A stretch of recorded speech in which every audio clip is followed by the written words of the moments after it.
Muy bien, buenos días con todos amigos y amigas. Estamos acá en un video más de nuestro canal de filosofía. Esta ocasión para hablar de una interpretación filosófica de un texto literario, ¿no? Para el caso, pues, hemos tomado en cuenta la siguiente historia, la novela El Kappa de Ryunosuke Akutagawa. Muy bien, así es que comenzamos nuestro ejercicio de lectura filosófica, ¿eh? Muy bien. Nuestro video se titula Marx y Capa, la plusvalía devorada, una lectura filosófica de la novela de Ryunosuke Akutagawa. Muy bien. Y en este video intentamos pues hacer una lectura de un pasaje, el pasaje, el capítulo 8 de esta novela, que tiene muchos temas de los cuales podemos sacar bastante provecho, ¿eh? Excelente. Eh, Muy bien. Eh, El Cap es una novela, digámoslo, de género fantástico.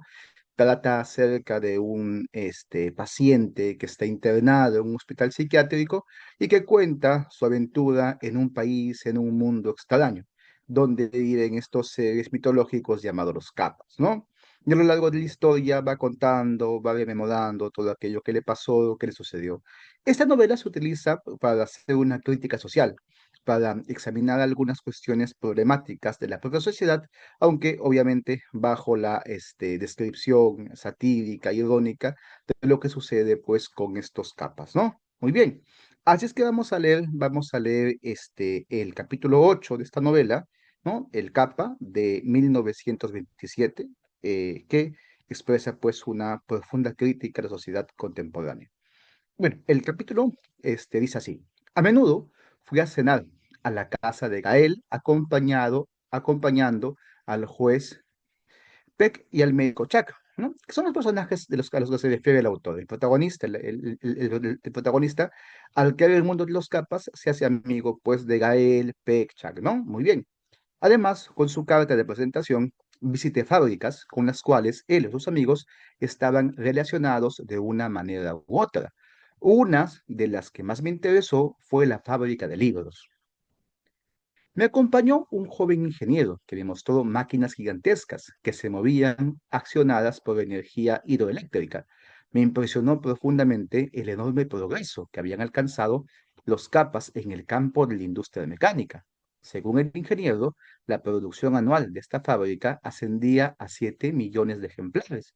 Pero lo que me impresionó no fue la cantidad de libros que imprimían, sino la casi absoluta prescindencia de mano de obra. Para imprimir un libro es suficiente poner papel, tinta y unos polvos grises en una abertura en forma de embudo de la máquina.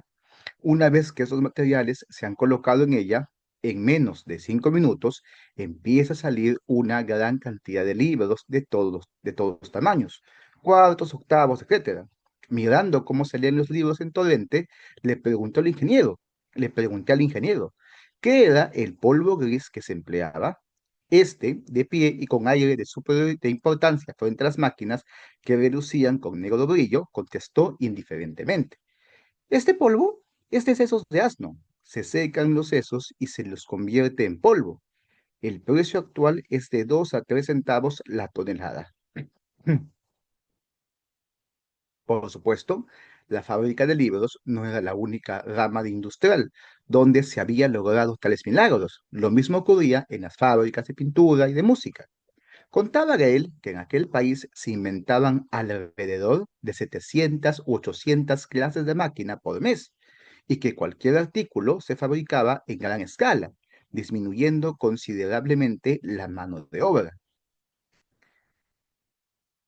Como me pareció, en consecuencia, los obreros despedidos no bajaban de 40 o 50.000 por mes.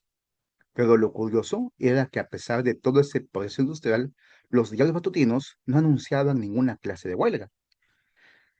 Como me había parecido muy extraño este fenómeno, como me había parecido muy extraño este fenómeno, cuando fui a cenar a casa de Gael en compañía de Peck y Chuck, le pregunté sobre este particular, porque se los comen a todos. Gael contestó impasiblemente, con un cigarro en la boca. Pero yo no había entendido qué quería decir con eso de que se los comen a todos. Advirtiendo mi duda, Chuck, el de anteojos, me explicó lo siguiente, terciando en nuestra conversación. Matamos a todos los obreros despedidos y comemos su carne. Mira este diario. Este mes despidieron a 64.769 obreros, de manera que, de acuerdo con esta cifra, ha bajado el precio de la carne. Nada pueden hacer, aunque protesten, dijo Pep, que estaba sentado aún frente a un durazno salvaje. Tenemos la ley de matanza de obreros. Por supuesto, me indignó la respuesta, pero no solo era él, el dueño de la casa, sino también Pep y Chuck. Encaraban el problema como lo más natural del mundo. Efectivamente, Chuck sonrió y me habló en forma burlona. Después de todo, el Estado le ahorra al obrero la molestia de morir de hambre o de suicidarse y les hace oler un poco de gas venenoso y de esa manera no sufren mucho.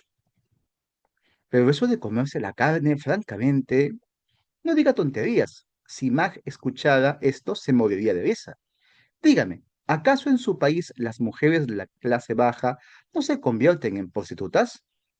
Es puro sentimentalismo, eso de indignarse por la costumbre de comer carne de los obreros.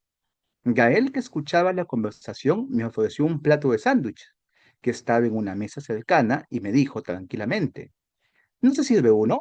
También está hecho de carne de obrero. Muy bien. Este fue, amigos, amigas, el pasaje de la novela El Capa que quisiera pues analizar, comentar, ¿no? Hacerle una lectura filosófica y bueno, un poco les comento, pues, ¿no? Son los pasajes más extraños, más bizarros, pero más lúcidos para elaborar la crítica al capitalismo que podemos tomar en cuenta, ¿no? Como ven ustedes, se trata de un mundo que ha despegado tecnológicamente, con gran avance industrial, con máquinas, ¿no? Un mundo donde la ciencia y la tecnología son muy incentivadas y traen como consecuencia obreros despedidos, ¿no? Gente que pierde su trabajo debido al adelanto tecnológico. Claro, ahí digamos lo fantástico, lo extraño, ¿no? Es que se da pues una suerte de ley de matanza de obreros, pues, ¿no? Que elimina eso. Vamos a examinar esto en la ayuda de las ideas de Karl Marx, algunas ideas importantes de este filósofo, ¿no? Clave, conocido por todos, que no necesitan mayor presentación. Muy bien. El Capa representa una hipérbole distópica del capitalismo moderno. Sí, yo creo eso. El Capa es una exageración.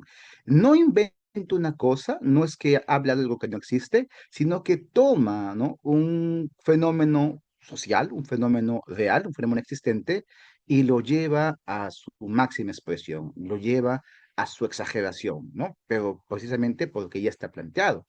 Y justamente es lo que vamos a ver, que cuando no hay resistencia, cuando no hay oposición, como en el mundo de los capas, en la lógica del capitalismo se despliega tal cual, ¿no?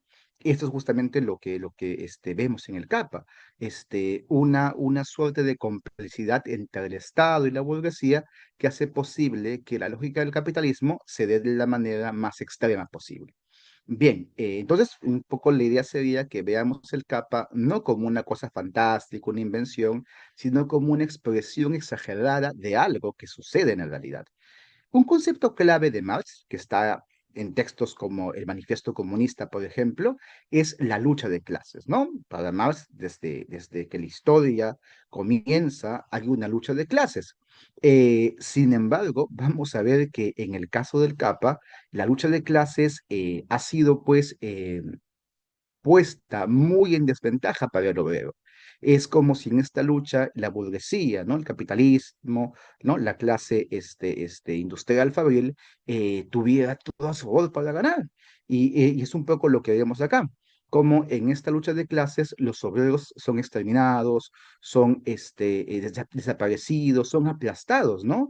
Y vemos aquí también la complicidad del Estado, cómo el Estado se presta para esto, ¿no? Como el Estado legaliza una cuestión que favorece de modo pues bastante evidente a la clase de la burguesía, ¿no? Con esta ley de la matanza de obreros, ¿no? Muy bien, sobre este punto, sobre esta ley, yo me pareció una cosa muy interesante, muy espeluznante, y me pregunté si algo había visto el autor Ryunosuke Akutagawa en su época, en su mundo, ¿no? Recordemos que él vive a principios del siglo XX, donde se está dando la rápida modernización del Japón, ¿no?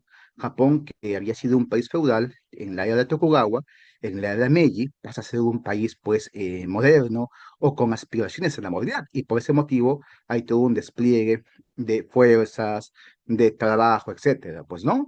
Y en este contexto, encontré, pues, de que existieron en el Japón unas leyes de fábricas, ¿no? Una legislación laboral que, claro, en teoría tenía como objetivo acabar con ciertas injusticias, ¿no? Regularizar las cosas, pero que en la práctica terminaba siendo una ley que favorecía a los empresarios, al capitalismo, a la burguesía. Era un sistema bastante injusto, ¿no? Por ejemplo, claro, visto desde nuestra época, es injusto, pero ya, digamos, en el mismo momento, mucha gente puede simplemente sentir que esto es bastante inhumano, bastante cruel para con el obrero, para con la persona que es explotada. Por ejemplo, la edad mínima de trabajar es de 12 años. La jornada de trabajo es de 15, desde 12 horas, ¿no? La jornada de trabajo, la jornada laboral de trabajo de las mujeres y los hombres menores de 15 años se limitó a 12 horas. Se prohíbe el trabajo nocturno, ¿no? El descanso miren, fíjense ustedes el descanso, ¿no? Según se apunta aquí, es de 30 minutos si el trabajo excede las 6 horas y es 1 hora de descanso si es que el trabajo es de 10 horas, ¿no? Las vacaciones, al menos 2 días libres al mes. eh, Establece las facultades administrativas, pues, personal y órdenes para garantizar la seguridad, ¿no? La seguridad, pues, tiene que ver con las inspecciones que hace el Estado. Eh, Estipula la responsabilidad del empleador de brindar asistencia, ¿no? A los empleados que sufren lesiones, enfermedades, ¿no? Cosa que, como sabemos, hasta el día de hoy se prestan a la negligencia, a la corrupción, al hacerse la vista gorda, ¿no? El pago del salario, ¿no? Se paga en efectivo una vez al mes, y todo esto, pues, como sabemos, son leyes creadas para fomentar el trabajo, la explotación, ¿no? Y claro, es posible pensar, es posible especular que Yonosuke Kotawa conociera un poco de esto, ¿no? De la realidad laboral de su país y, claro, viera que aquí está la lógica del capitalismo que luego exagera en el capa. Esta lógica que pone en bandeja de plata, que pone, pues, al trabajador como un ser que va a ser simplemente esquilmado por el poder del capitalismo, pues no. Y esto es lo que vemos un poco con esta concepción de lucha de clases, que hay una suerte de violencia estructural que ejercen las clases dominadoras sobre las clases dominadas, ¿no? Y en este caso del Capa, pues es una violencia casi unilateral, ¿no? Una violencia que viene desde la parte de la burguesía. Muy bien. Miren, hay un concepto clave que es el de fuerza de trabajo. Cuando Marx se pregunta qué es lo que vende el trabajador, ¿no? Al empleador, la fuerza de trabajo. Y esta fuerza de trabajo habría que verla como algo orgánico, como algo material, ¿no? La sangre, el sudor, etcétera. Es la energía creativa humana que el trabajador plasma en el trabajo y que luego se inserta en la mercancía. Muy bien. Y vamos a ver que la idea, pues, es que el valor de las mercancías está en relación directa con el trabajo, con la fuerza de trabajo. A más fuerza de trabajo que digamos, se le inserta, ¿no? Se introduce en las cosas, más valor tiene esa mercancía. Esto significa que entonces lo que valoriza a las cosas, lo que le da valor a las cosas es la fuerza de trabajo, el trabajo humano. Que entonces el enriquecimiento, ¿no? De la burguesía depende de la fuerza de trabajo que se gasta en el proceso de producción. En un lenguaje más sencillo, diríamos que la burguesía se enriquece por la fuerza del trabajo, porque consume la fuerza de trabajo de los obreros, ¿no? De la clase proletaria. Muy bien. Pero en el capitalismo normal, el capitalismo real, diríamos, este consumo de la fuerza del trabajo se da por largo tiempo. se da durante el tiempo que le es útil, ¿no? El horario, que pueden ser 10, 20, 30 años, ¿no? De estar en la fábrica, trabajando día a día, ¿no? Ahí la fuerza se está consumiendo de a pocos. Pero en el CAPA, pero en la lógica del CAPA, la fuerza de trabajo, ¿no? Se consume de inmediato en el consumo de la carne del trabajador. Es decir, en lugar de esperarse, ¿no? A que el trabajador entregue su vida poco a poco al capitalista, ¿no? Buscando otro trabajo, haciendo otra cosa, en un subempleo, no. La ley, entre comillas, les manda, pues, ¿no? A que sirvan de alimento, ¿no? Sirvan de fuerza, ¿sí? Su carne sirva como fuerza para que los burgueses, la clase dominante, se alimente, ¿no? Hay, digamos, como digamos, idea de que el trabajador, aún dejando de trabajar, puede dar valor, ¿no? Y siendo consumido como producto bruto, como carne. Esa es una de las ideas más perturbadoras, que digamos así, el capitalismo normal, ¿no? El que conocemos en el mundo real, diríamos, deja su suerte al trabajador, lo deja pues en el desempleo, pero en el mundo de los capas, entre comillas, ¿no? Una medida humanitaria, una medida más piadosa sería esta matanza, ¿no? Y el aprovechamiento de su carne sería un corolario, nada más, de todo un proceso en donde el cual el capital se alimenta de la fuerza de trabajo, se alimenta pues de la energía, de la sangre, de la grasa, ¿no? En este caso del campo, pues, ¿no? Muy bien, es por ese motivo que también nos se presta a la comprensión del pasaje el concepto de plusvalía. Sabemos que la plusvalía es el trabajo no retribuido que el capitalista no reconoce al proceso de valorización, de crear valor que hace el trabajador. Pues no, muy bien. Eh, ¿Y dónde está la plusvalía en el pasaje del capa? Miren, en que la plusvalía es la ganancia que obtiene, ¿no? De no reconocer el valor. Muy bien. Y esta ganancia está también en el momento de consumir la carne del capa, porque al capa no se le paga nada por su carne, no se le paga nada por devorar sus músculos, sus huesos, sus tendones, su fuerza, su energía. Va como, digamos, una ganancia líquida justamente al capitalista que se encarga de vender la carne. ¿No? Y claro, la carne barata que luego compran los demás burgueses es, digamos, por así decirlo, una forma, ¿no? De enriquecimiento, de alimentarse, una forma de obtener, ¿no? Algo por lo que casi no han pagado nada. Ahí estaría la idea, creo que clave de que el capitalismo entonces, en este pasaje de los capas, muestra cómo hay un valor de más, ¿no? Hay una plusvalía, ¿no? Claro, simbólico, obviamente, dentro de esta historia del capa, ¿no? Una plusvalía en la carne devorada que no se paga a nadie, que no retribuye el valor ni siquiera a los familiares de los capas asesinados, ¿no? Y porque un poco da a entender la historia de que no solamente son asesinados los capas que pierden su empleo, sino toda su familia. Parece que se comen a toda la familia del capa que pierde el empleo, pues, ¿no? De modo que es la carne, ¿no? Que devoran los dos capas, no tiene a quien darle una retribución, salvo al empresario, al comerciante, ¿no? De la carne, ¿no? Ya, es esa figura de la carne gratis, barata, ¿no? Y estos capitalistas que comen dicha carne, lo que se grafica también con una figura, como una imagen de Marx, que el capitalismo es un sistema vampírico, ¿no? La cita del Capital dice, el capital es trabajo muerto que solo vive chupando trabajo vivo y vive más cuanto más trabajo chupa, ¿no? Claro, aquí un poco la metáfora de la figura es que el capitalismo es vampírico, es caníbal, ¿no? En el mundo andino diríamos es como un pistaco que vive absorbiendo, ¿no? Quitándole la grasa a la gente, etcétera. Pero la idea clave es que entonces hay algo así como una especie de sistema de existencia del capitalismo donde no genera su propia fuerza, energía, sino que la roba, la quita, la absorbe de los demás, de los otros, ¿no? Y eso pues sería clave en el texto del Capa. Pues sería, creo yo, lo que se evidencia, ¿no? una cosa bastante problemática. Muy bien.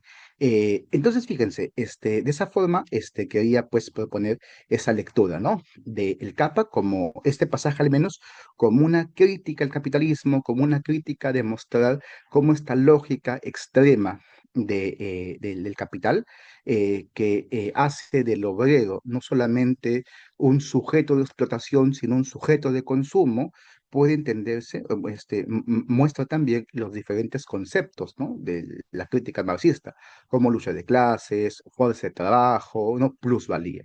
Y nos muestra una cosa interesante, que esto que cuenta, ¿no? Akutagawa, ¿es algo solamente ficticio o es algo que de alguna otra forma sucede, pasa en la realidad?